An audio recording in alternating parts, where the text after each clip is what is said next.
Muy buenos días, mis amados, bendiciones. Gracias a todos por estar con nosotros.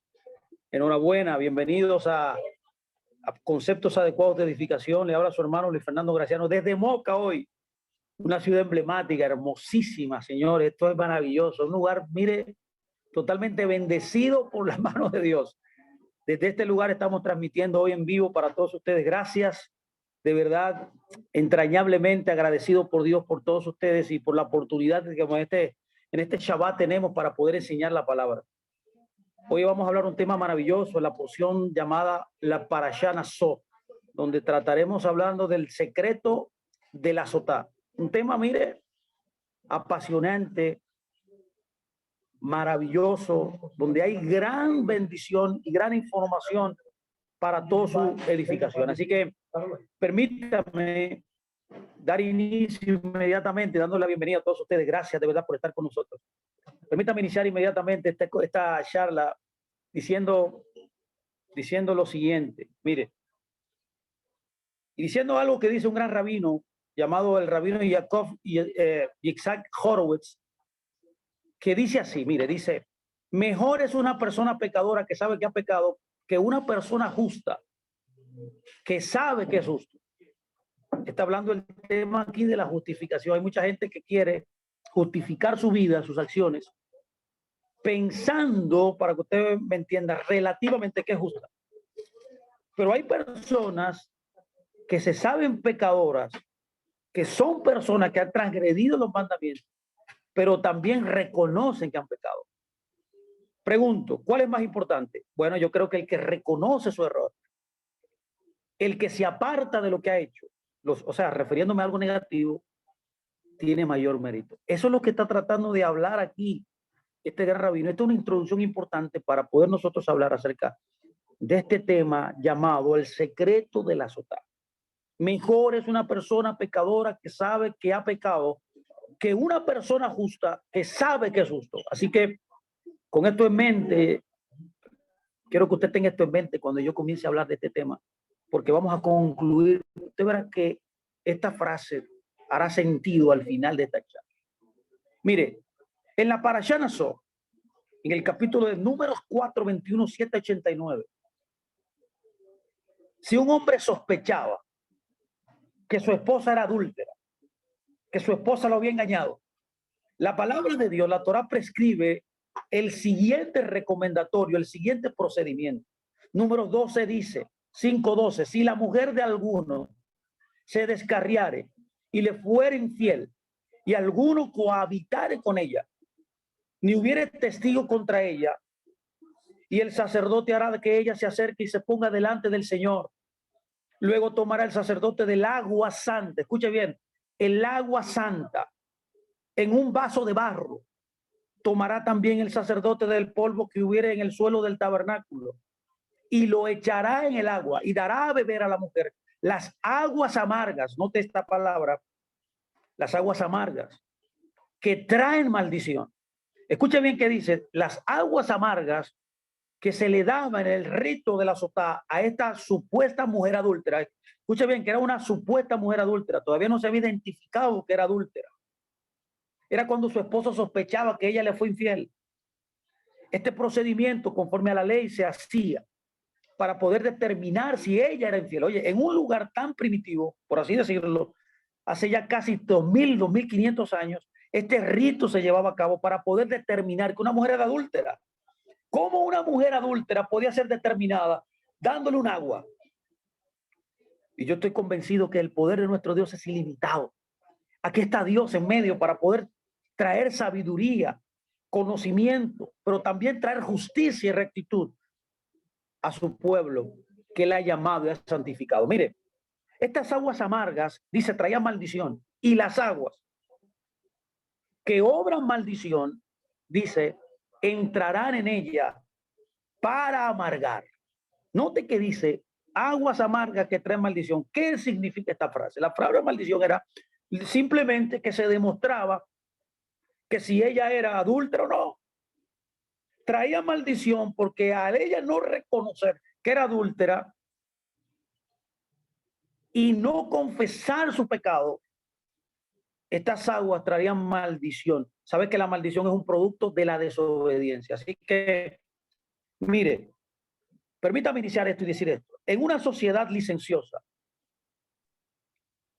en la cual nosotros nos encontramos en el día de hoy, se tiene un poco conocimiento del concepto de modestia.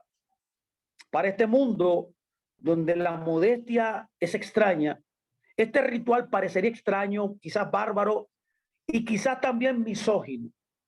Que es misógino, o sea, que le tiene pavor o que le tiene odio a una mujer.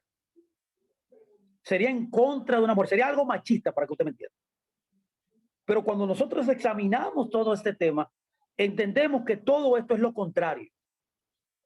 Esta es una ley preventiva. La ley de la sotá o el rito de la sotá se llevaba a cabo para prevenir el mal dentro de la comunidad de Israel, ya que el centro de la comunidad judía, la importancia máxima se le daba a la unidad de la familia.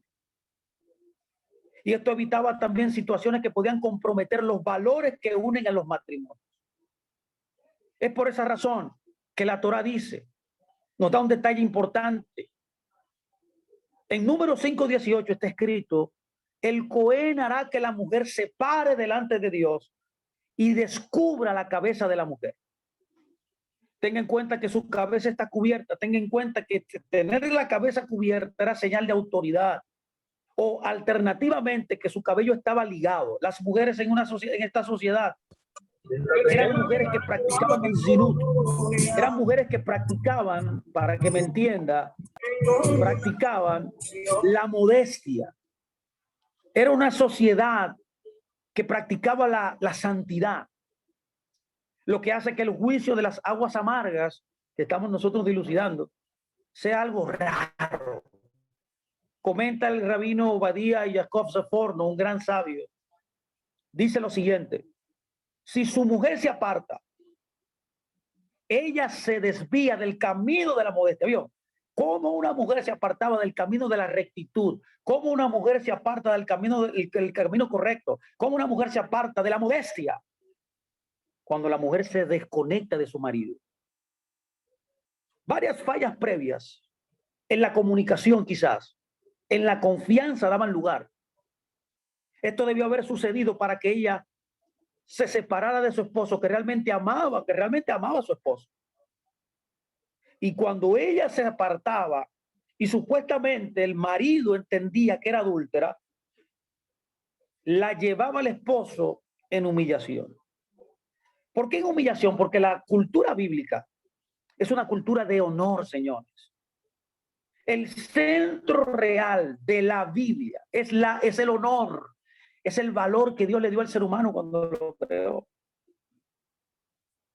Es por esa razón que si ella es vindicada,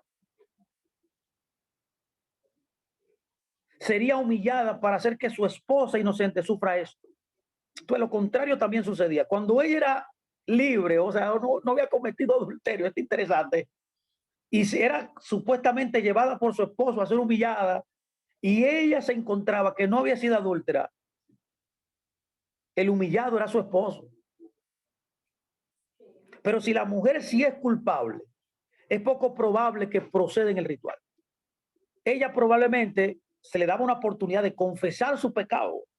Y si ella confesaba su pecado en presencia de dos testigos, ella no sería apedreada, ya que la pena era la muerte. Esto quizás parece extraño en esta sociedad porque ahora vemos que todo el mundo que se casa es adúltero. Todo el mundo tiene dos mujeres, las mujeres tienen varios hombres también, o sea, son adúlteros. Y es normal para esta sociedad en la cual nosotros vivimos, pero en el tiempo bíblico no era así. El matrimonio era algo respetado, donde la fidelidad, el amor, el respeto mutuo era la norma. Ahora, en lugar entonces de ser esto misógino, en lugar de esto de ser denigrante para la mujer, este rito lo que enseñaba era el concepto de sinut, el concepto de levantar a alguien que vivía en santidad, levantar a alguien que vivía en honestidad, levantar a alguien que vivía totalmente conectada a los ideales de la palabra. Ese es el concepto de sinut. Y es por esa razón que evitaría situaciones impropias dentro de la sociedad judía. El hebraísta cristiano J.B. Lightfoot observa lo siguiente y dice, lo cito: cuando la mujer ha bebido el agua amarga, comentando acerca de este tema, si es culpable, su aspecto se pone pálido y sus ojos se hinchan. Oye, ¿qué pasaba? Cuando la mujer tomaba el agua santa, tomaba del tabernáculo y tomaba con la arena y el vaso de barro, se le daba a la adúltera. Cuando era culpable, se hinchaba. Entonces la llevaban al atrio de las mujeres, dice Lightfoot. A la misma hora que ella muere, el adúltero también, por cuya cuenta ella bebió el agua, muere también. O sea, cuando una persona era encontrada en adulterio, era culpable, no solamente moría ella, sino que moría también el que ella cometió el adulterio. Lightfoot sigue y dice, pero esto solo se hace con la condición de que el esposo no tenga culpa alguna. Porque si se ha acostado con alguien ilegalmente, entonces esta agua no probará a su esposo. ¿Vio? El esposo era absuelto. El esposo podía entonces nuevamente restaurar su vida, casándose nuevamente. Pero la adúltera y el adúltero debían ser castigados con la muerte. Yo me imagino esto ahora en este tiempo. Esto no, mira, si esto pasara hoy, mire, discúlpeme, quiero ser respetuoso con usted, pero si esto pasara ahora mismo, yo me imagino, mire, miles de gente muerta. Porque la norma ahora es esa, el adulterio.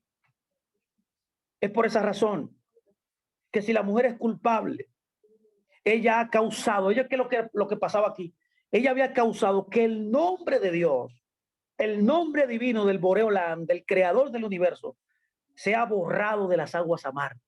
Cuando era adúltera, el nombre de Dios se borraba del vaso. Era algún milagro que sucedía. Es por esa razón que el Rebbe Nachman de Breslov, un gran sabio de Israel, dice: en el transcurso de la ceremonia de la sotá, que determina si una mujer le fue infiel a su esposo, el nombre de Dios está escrito en un torro de arcilla que luego se sumerge en agua, lo que hace que el nombre sea borrado. Es como si Dios dijera, escuche, mi nombre que fue escrito en santidad. Es por esa razón que Dios dice, sean santos porque yo soy santo. Es por esa razón que dice el Rebbe Nachman de Bresle, que mi nombre dice que fue escrito en santidad, puede ser borrado para traer la paz entre el marido y la mujer. Eso trae la paz también porque restaura la justicia, restaura la rectitud, restaura la modestia. Ahora bien, mira, hay mucha gente que a través de la historia ha denigrado esta historia. Ha denigrado una historia que está conectada a esta explicación del rito de la sotá como se hacía en el Antiguo Testamento.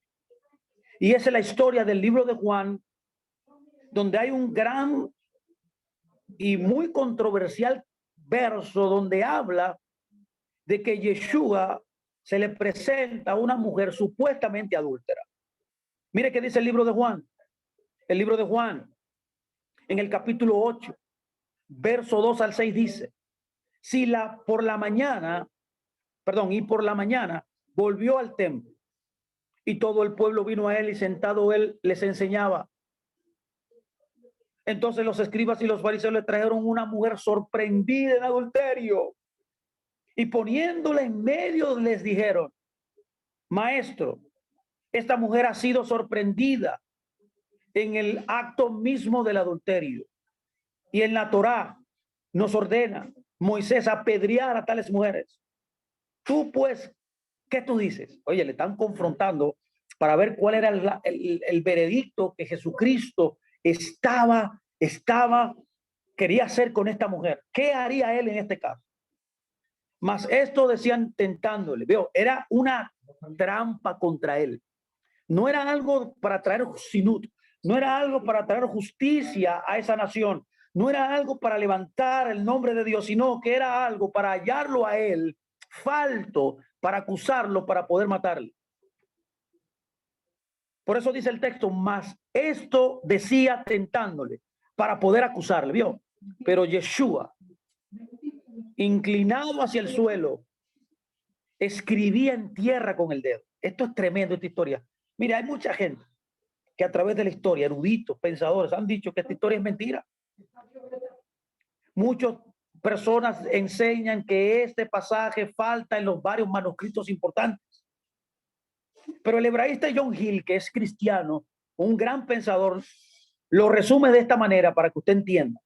Esta historia de la mujer tomada en adulterio falta en la copia Alejandría, dice él, y en otras copias antiguas, como la de Crisóstomo, como la de Nono y como la de Teofilacto, ni en ninguna de las ediciones de la versión siriaca, hasta que fue restaurada por Dieu, de una copia del arzobispo Usher, Dios. Pero estaba en las versiones árabes, en las versiones etíopes, que son las versiones más antiguas, y en las armonías de Tatiano y de Amonio. O sea, aquí hay testigos de este gran erudito que testifica que los manuscritos más antiguos tenían la historia. Por eso dice, el primero de los cuales vivió alrededor del año 160. ¿Vio? Esta persona, Amonio, que él menciona, vivió en el año 160. Y así dentro de 60 años aproximadamente, dice, de la muerte del evangelista Juan, y el otro alrededor del año 230. También estaba en las 16 copias griegas antiguas de Stephen y en todas las 16 de Beace también, excepto una. Ni se necesita dudar, dice, de su autenticidad. Eusebio, que es un gran historiador de la Iglesia Católica, dice que está en el Evangelio según los hebreos. Y dice al final, y esto es lo que me impresiona, hay aquí un testimonio histórico de que esto es verdad, de que esto es verídico, que esto no es un cuento. Hay muchos que enseñan eso hoy. Y hay muchas personas, incluyendo estudiantes que eran mis estudiantes, creen esto. Por eso dice, ni debe cuestionarse su autoridad. De igual manera, un gran erudito llamado Joseph Clauner, que es judío, dice, puede señalarse aquí que la historia de la mujer sorprendida en adulterio, que se encuentra ahora solo en el texto actual de Juan, desde el capítulo 7:52 al capítulo 8:11, y aunque en realidad pertenece a Marcos 12:18 o a Marcos 12:35, esta se puede encontrar en el Codex Baeze. También ocurre en varios textos masoréticos, dice, en Lucas 21:38. En otros evangelios también lo omiten, viendo en el algo opuesto a la moral actual. Y entre paréntesis dice, esto sí argumenta su autenticidad. Nadie podría haberlo inventado en fecha posterior. O sea, tenemos dos testigos aquí, uno cristiano, uno judío, que testifican que esta historia es genuina, que esta historia no debe cuestionarse su autoridad. Eusebio, historiador también, en su libro llamado Historia Eclesiástica, mire que todos ustedes deben leer este libro. Deben leerse el libro de Eusebio que se llama Historia Eclesiástica, ya que ahí registra la historia del movimiento que comienza en Canaán y que luego va diseminándose a través del tiempo en lo que se convierte luego en el cristianismo. Eusebio dice, de Mateo, Papías, hablando de Papías, había declarado lo siguiente: Mateo compuso su historia en el dialecto hebreo. ¿Vio? En otras palabras, aquí está, no es el tema, pero aquí dice que había un evangelio hebreo, que hoy mucha gente, eruditos, sostienen que no existe, pero aquí Eusebio dice que sí, que había al principio, en el primer siglo, los evangelios que habían eran hebreos, no griegos. Y dice, y todos lo tradujeron como pudieron. El mismo autor nos hizo los testimonios de la primera epístola de Juan y también la de Pedro. También dio otra historia de una mujer, escucha bien, que había sido acusada de muchos pecados ante el Señor, que también figuraba en el evangelio según los hebreos. Lo que testifica también Klausner, ¿vio?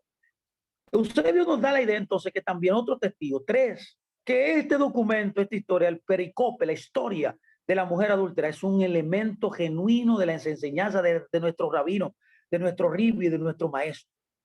De principio a fin notamos que en el Evangelio de Juan incluye la atención al detalle que sería importante para un sacerdote. Es posible que Juan fuera sacerdote y que probablemente estuviera relacionado con el sacerdocio, como Juan dice en Juan 18.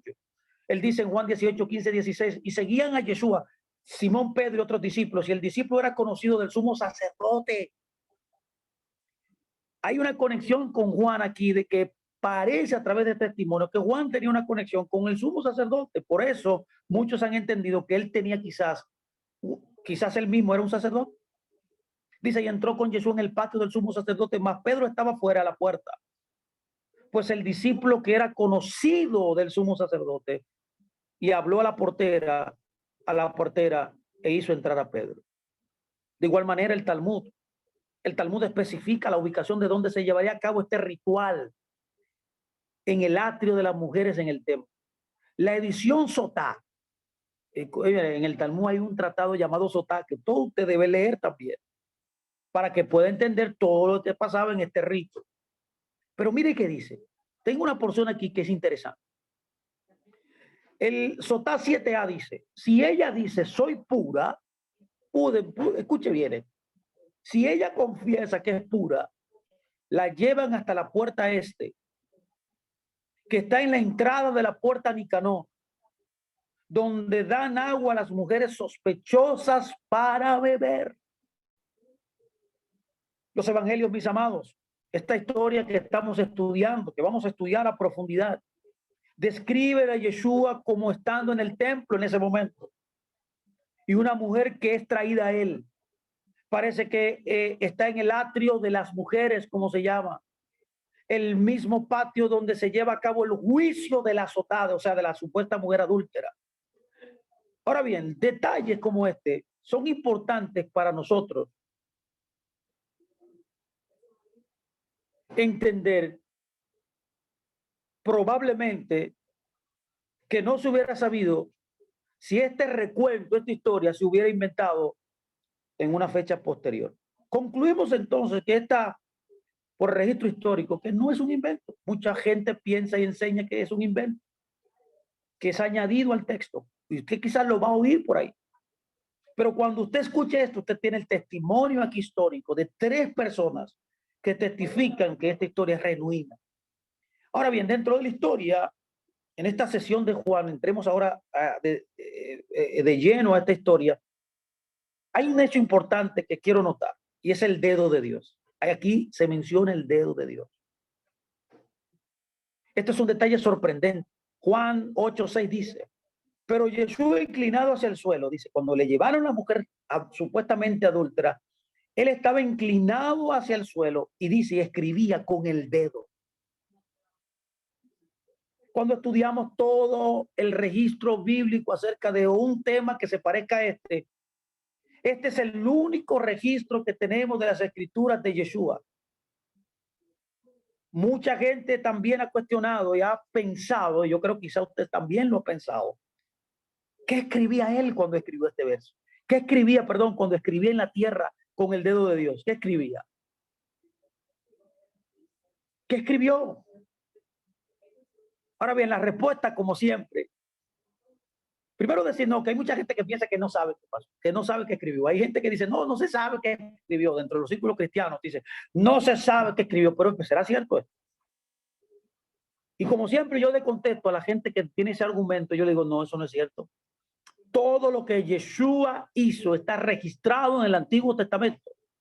Yo le llamo al Antiguo Testamento el diccionario del Nuevo Testamento. En otras palabras, usted quiere conocer todo lo que dice el Nuevo Testamento, usted tiene que conocer lo que dice el Antiguo.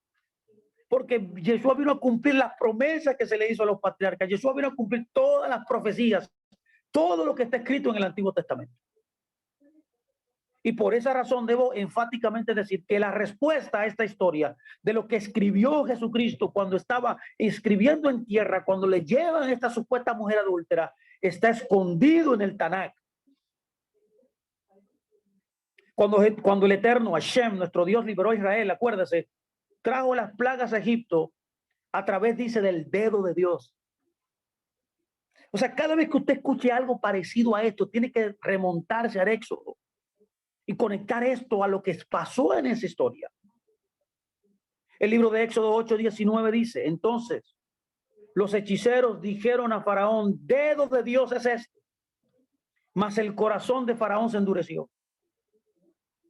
Aquí hay un dato importante porque aquí hay una conexión aquí cuando menciona el dedo de Dios con los hechiceros egipcios. ¿Tiene que ver Dios con hechiceros? No, de ninguna manera. Los egipcios operaban en poderes demoníacos, pero que no podían competir con el dedo de Dios.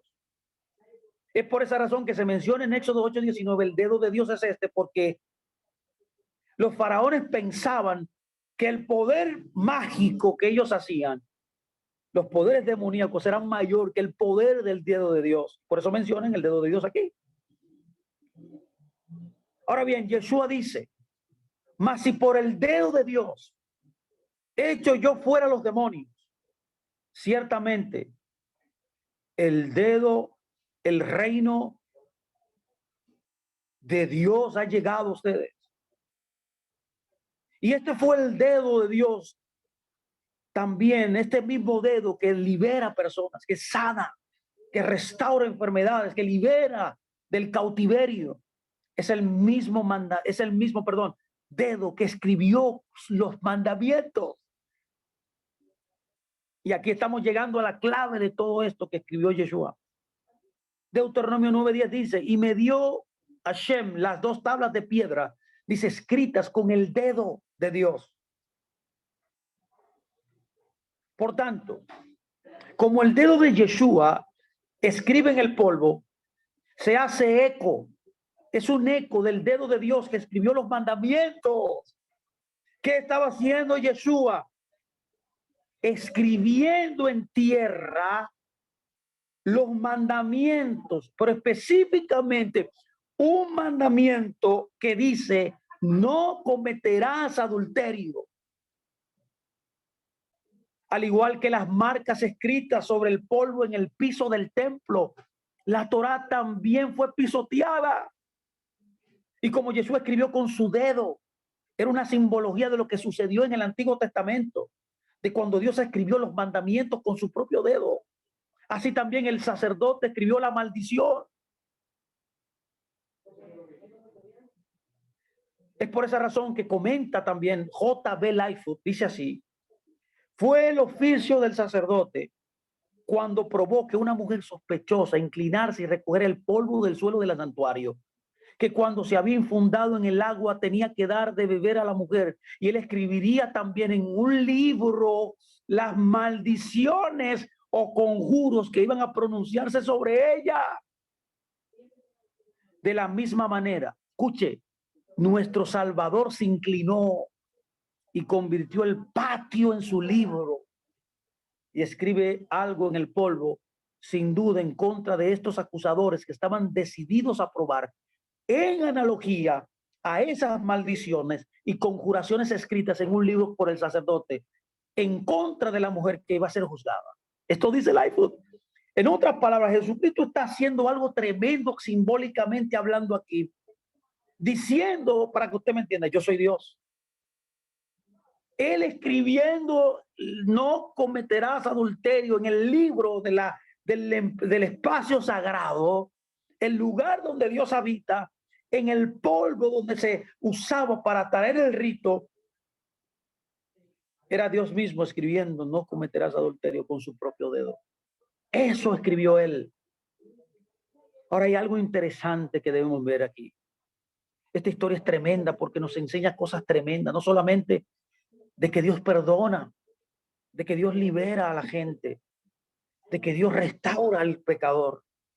También aquí vemos literalmente cómo nuestro Dios se revela de una manera poderosa, de una manera corporal, como Dios mismo en Yeshua. Ahora bien, aquí hay algo interesante que quiero notar también, es la primera piedra. ¿Se acuerda usted que dice la primera piedra? El libro dice que en la época en el Sanedrín perdió la autoridad de los romanos. Póngame atención, esto es importante. En la historia, cuando él absuelva a esa mujer, usando esta frase, el que esté libre de pecado, que pide la primera piedra, no podía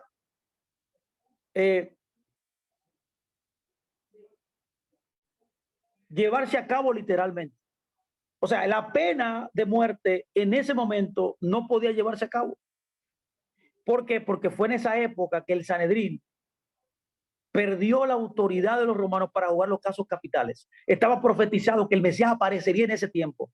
Esto es una de las profecías para lo que siempre dicen que Yeshua no es Elohim y que Yeshua no es el Mashiach, básicamente. Una de las profecías que demuestran que Yeshua es Mashiach, es esta, ya que en el Antiguo Testamento está profetizado que cuando el Mesías viniera, el poder de la muerte será quitado del Sanedrín. Creíble. Y en ese mismo escenario fue que Yeshua vino. Y el único que dijo que era el Mesías es él, y el que cumplió esa profecía. No se va a poder nunca cumplir esa profecía en ningún lugar ya. En ningún momento histórico, solamente en ese. Lo que demuestra, como dije, que él es el Mesías. Pero mire qué dice el Sanedrín 41A, el Tratado Sanedrín 41A, acerca de esta pérdida de autoridad de parte de los romanos, quitándole el poder del Sanedrín para poder establecer la pena capital. Y también se ha enseñado 40 años antes de la destrucción del templo, el Sanedrín fue exiliado y no juzgaron cargos capitales. Usted ve que este tema de la mujer adúltera no era un caso genuino legalmente, no podía normar. Primero, Yeshua no era sacerdote, no era parte del Sanedrín, no podía hacerlo. Segundo, la pena de muerte no podía ser concedida con el Sanedrín, no la podían matar a ella. ¿Por qué? Porque el tema aquí era, como decimos nosotros en República Dominicana, embromar. El tema era molestar. El tema era poner una piedra en un zapato. El tema era denotar, desacreditar a Yeshua para ver si él decía algo contrario para poder agarrarlo y poder llevarlo a la muerte más rápido. Ese era el tema aquí. No era que él iba a juzgar un tema de adulterio. No era que él iba a juzgar una mujer supuestamente adúltera. Era encontrarlo a él falto. De igual manera, el Talmud Jerusalén dice, se enseñó 40 años antes de la destrucción del templo, se retiró el derecho de juzgar los casos capitales. Por lo tanto, ¿qué estoy tratando de decirles? La solicitud de este grupo de escribas y fariseos que llevan a esta supuesta mujer adúltera no tenía ningún interés real de justicia. Si ese fuera realmente el caso, esta mujer fue sorprendida en el acto, entonces el hombre también con el que ella cometió el adulterio debería haber sido llevado también con ella, lo cual no pasó. Entonces esto no era un caso realmente de vindicar justicia. Es por esa razón que es la mejor roca y un lugar difícil para Yeshua hacer todo esto. Lo que pasó aquí era algo tremendo para él, un reto muy alto. Si Yeshua muestra misericordia sabiendo que ella es culpable, él viola la Torá. Si está de acuerdo con una sentencia de ejecución, sus enemigos correrán para informar a los poderes en ese momento que estaban conectados y que apandillados con Roma, entenderían que Yeshua estaba desafiando el poder romano.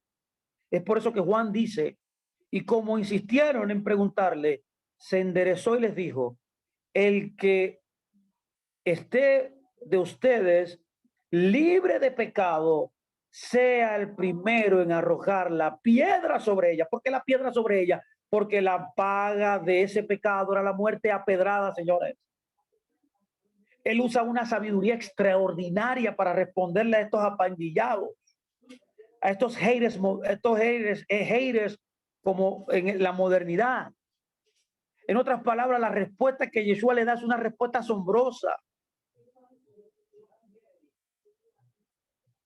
Él siempre, como siempre, usó la sabiduría. Él volteó la mesa, él volteó el pastel. Él volteó el pastel de ser una víctima a ser el que disiparía este odio infundado sobre él. ¿Cómo lo haría? Peleando. ¿Cómo lo haría? Discutiendo. ¿Cómo lo haría? Con el poder de ser Dios. No, con la sabiduría. Con el poder que tienen las palabras. ¿Y cuál es, cuál es la única palabra que tiene poder? La Torá. Es por esa razón que él responde literalmente como dice Deuteronomio. Mire qué dice. Deuteronomio 17:7 dice, la mano de los testigos caerá primero sobre él para matarle. ¿Vio? La mano de los testigos caerá primero sobre él para matarlo, porque siempre el que era culpable de alguna violación de la Torá eran los testigos que primero debían matarle. Él está usando esta frase. Y después la mano de todo el pueblo. así quitará, dice, el mal de en medio de ti. El Talmud dice, cuando los adúlteros se multiplicaron, la ceremonia del agua amarga fue descontinuada y fue Yohanan ben Zakkai quien la suspendió. Como dice, no castigaré a sus hijas cuando cometen fornicación y a sus novios cuando cometan adulterio. En otras palabras, este rito en el momento en el cual Yeshua vivía fue descontinuado. Y esto es otro hecho importante histórico para que usted lo entienda. En ese momento ya, como era muy frecuente el adulterio, se había perdido lo que era la santidad, se había perdido lo que era la modestia, el sinud, como hablamos al principio. Ya ese rito fue descontinuado, fue quitado de en medio del pueblo de Israel. Yeshua posiblemente escribió los nombres de los acusadores de la mujer en el polvo, cumpliendo de escribir en el polvo, cumple las palabras que el profeta Jeremías, en Jeremías 17:13 dice, escuche bien, oh Hashem, esperanza de Israel, todos los que te dejan serán avergonzados y los que se apartan de mí serán escritos en el polvo. Oye, vio, serán escritos en el polvo porque dejaron a Hashem, manantial de aguas vivas. La historia que estamos analizando de esta acusada, de esta mujer acusada de adulterio, fue aproximadamente preservado en Juan 7:52 a Juan 8:11. Y la colocación aquí es crítica, ya que esto lo colocaría en la mañana, el día después del último día del festival de Sukkot, que es Hoshana Rabbah, donde las mujeres se expresaban la noche anterior, como dice Juan 7, en el último y gran día de la fiesta, Yeshua se puso en pie, alzó la voz diciendo, si alguno tiene sed, venga a mí, beba. Estas aguas son maravillosas, estas aguas que daba él.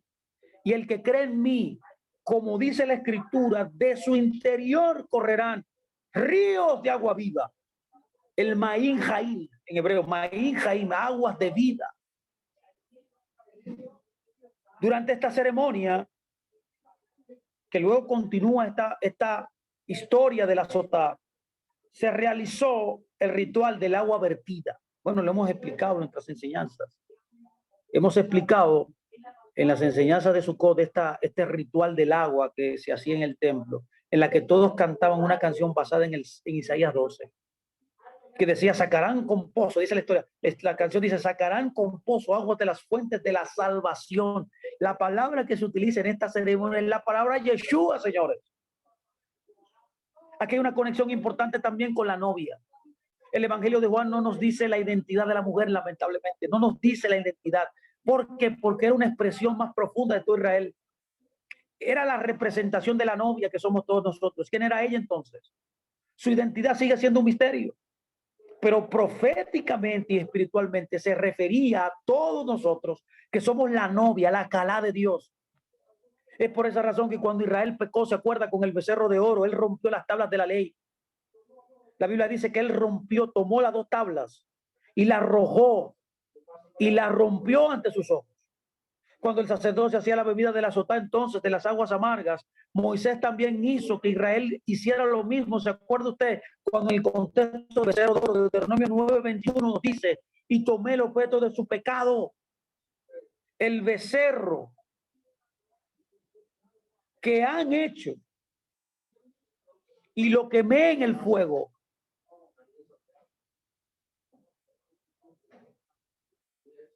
Y lo desmenucé moliendo muy bien hasta que fue reducido a polvo. Y eché el polvo de él en el arroyo que descendía del monte. Vio que hay una conexión con el tratado de la sotá, el rito de la sotá, y lo que sucedió también en el becerro de oro. El Éxodo dice, y tomó el becerro que había hecho y que lo quemó en fuego, y lo molió hasta reducirlo en polvo, y se esparció sobre las aguas, y lo dio a beber a los hijos de Israel. La misma cosa pasó. ¿Por qué? Porque dentro del concepto del antiguo cercano Oriente, mis queridos hermanos, existe un pensamiento de la ordalía de agua, ¿Qué era la ordalía? La ordalía judicial. Dentro de el antiguo cercano oriente, en la cosmología del antiguo cercano oriente, es bastante consistente que donde relata las aguas cósmicas. Las aguas eran usadas para poder traer un juicio, a las personas que habían violado ciertos mandamientos y ciertas reglas, que resolvería ese problema de pecado, de transgresión. Era a través de las aguas ordálicas que sucedía esto. Esto está totalmente diseminado en la cosmología del antiguo cercano oriente. Así que, mire, aquí hay una conexión importante entonces con el becerro de oro. El libro de Juan está escrito en un nivel profundo. ¿Qué representa la mujer? Como le dije, Israel. Ella es de hecho la novia infiel. Oh, qué lindo es esto. Como todos los profetas han hablado. Todos los acusadores de ella estaban rodeándola, la perseguían, la condenaban. Es por eso que el Rebbe Nachman de Breslev compara este hecho con la sotá. Él dice, el sufrimiento soportado por el pueblo judío es paralelo al sufrimiento de la mujer sotá. Las aguas amargas que beben la sotá representan el sufrimiento de los judíos durante el exilio. La humillación que de verse obligada a beber el agua amarga que demostraría su culpabilidad o inocencia era un medio de perdón. Qué hermoso es esto. En otras palabras, esta historia está hablando de la misericordia de Dios. Esta historia está hablando del amor de Dios. Esta historia está hablando de la gracia de Dios para con todos nosotros.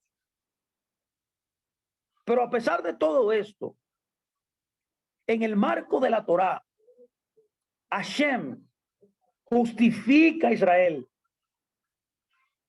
Como dice el Talmud también en el Tratado de Yomás 85b, se dice, y rociaré agua limpia sobre ti y quedarás limpio.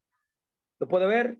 Estas aguas ordálicas, estas aguas que traerían o descubrirían que si usted era culpable, también traería también la justicia divina.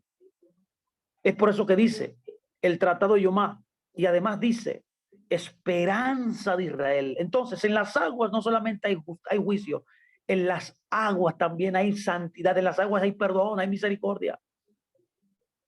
Así que como la fuente limpia lo inmundo, también lo hace el santo bendito sea limpio, limpió o haga limpio Israel. Es por esa razón que es el mérito. Termino aquí. Gracias por escucharme, de verdad. Esta historia es tremenda. Espero que usted haya sido bendecido. Es por esa razón que en el mérito de Mashiach Sikenu, el Mesías nuestra justicia, como dice Jeremías 23:6, habrá un día en que todos nuestros acusadores, todos los que han acusado a Israel, que somos todos nosotros, serán silenciados. Todos serán silenciados, ya que la redención de Dios para nosotros viene y nada ni nadie puede detenerla. La historia de la mujer adúltera está hablando de la redención de nuestro pueblo. La historia de la sotá está rectificando esta mujer que supuestamente era adúltera, pero que era un pueblo de Dios. Es por esa razón que alrededor de la mujer se escuchó el sonido de las piedras cayendo una por una, porque no existía nadie que no fuera culpable. Porque la Biblia dice, por cuanto todos pecaron, están destituidos de la gloria de Dios. Puedo notar que quizás sus ojos se llenaron de lágrimas. Miró los pies polvorientos envueltos en sandalias gastadas. Sus flecos, soxixiot, fluyeron hacia abajo como cascadas. Y sus ojos perforaron su alma. Y lo único que Mashiach, el Mesías, nuestra justicia, le dijo a ella, mirándola a los ojos, pero también es un mensaje para ti y para mí en el día de hoy. Es un mensaje para todos nosotros, para todo Israel. ¿Dónde están tus acusadores? ¿Dónde están? Nadie te condena a alguien. Y ella dijo, nadie, Señor. Esta historia es tremenda, porque concluye diciendo, Yeshua nuestra justicia, diciendo, yo tampoco, yo tampoco. Ve, ve y no peques más. La sotá es una figura, el rito de la sotá, y este hecho en Juan 7 y que concluye en Juan 8 es una tipificación de cómo todos nosotros, a través de Mashiach o de el Yud-He Vah-Hei, Eloheinu Sikenu, Yeshua Sikenu, el Salvador, el Dios nuestra justicia, dispensa justicia a cada uno de nosotros. Así que si usted se siente perseguido, este es un mensaje para usted en el día de hoy. Leer esto en esta porción debe traer a su mente, debe, por así decirlo, reiniciar dentro de usted la conciencia de que usted ha sido perdonado por Dios, que usted está en sus manos, que no hay acusador que pueda señalarte, porque ya, mis amados, el Mashiach Sikemo, el Mesías nuestra justicia, como dice Jeremías 23:8, ha dispensado, ha traído justicia a nuestras vidas. ¿Dónde están tus acusadores? ¿Te condenan? No, no me condena a nadie. Así debe decir usted, no me condena a nadie. ¿Por qué no te condena a nadie? Porque aunque te condenen, nadie tiene el poder, la autoridad para condenar. Solamente Dios. Solamente Dios. Es por eso que debe grabarse en su vida, en su mente, en su corazón, en esta mañana de Shabbat. Usted debe entender que yo tampoco, Dios tampoco, Dios tampoco. Pero te recuerda, vete. En otras palabras, yo te absuelvo. No, todo eso es una tontería. Ellos trataron de acusarte falsamente. Y yo que soy el Mesías, yo que soy Elohim mismo, vete, pero te acuerdas, no peques más. En otras palabras, la misericordia, la gracia de Dios es una licencia para pecar.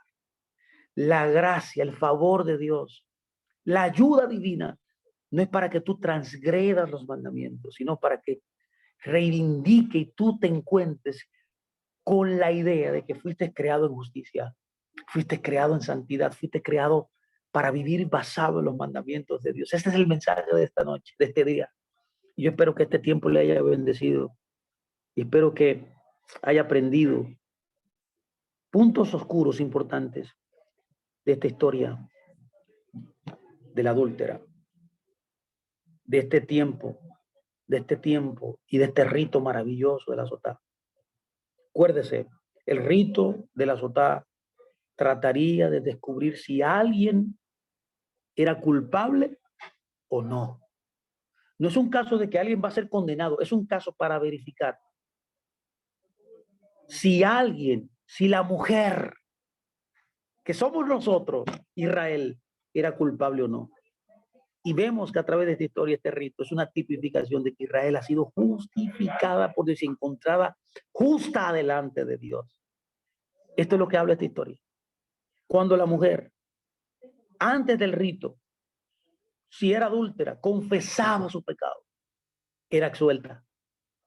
Por esa razón, usted debe conocer esto y saber que si usted transgrede, que si usted viola el mandamiento, no se quede arruinado ahí pensando, ay, pequé contra Dios, me siento mal, Él no me quiere, Él no me ama, ya no voy a volver a Él. Usted debe pensar aquí, no, mi Dios es justo. Es un recordatorio para usted que Dios es justo, que Dios es bueno para con usted. Y cuando usted transgredió, no se quede ahí. Vaya y confiese su pecado. Y cuando usted confiese, se aparte y a través de un remordimiento santo, usted vuelva al camino correcto, Dios traerá de vuelta todas las promesas y todas las bendiciones que tiene para ti, que son grandes, son maravillosas. Así que este es el rito, el misterio, el secreto de la sotá. ¿Qué escribió Yeshua? No adulterarás. ¿Qué escribió? No adulterarás. Está reivindicando en otras palabras la Torá. Así que gracias a todos por estar conmigo. Gracias por este tiempo. Espero que el Señor bendiga sus almas, que le dé sabiduría, entendimiento, comprensión de todas estas palabras que hemos hablado. Y en la próxima semana, el próximo Shabbat, seguiremos comentando las porciones de la Torah. Un tema maravilloso, un tema importante de la porción para ser bendecidos. Así que me despido de todos ustedes. Gracias de verdad. Shabbat Shalom a todos.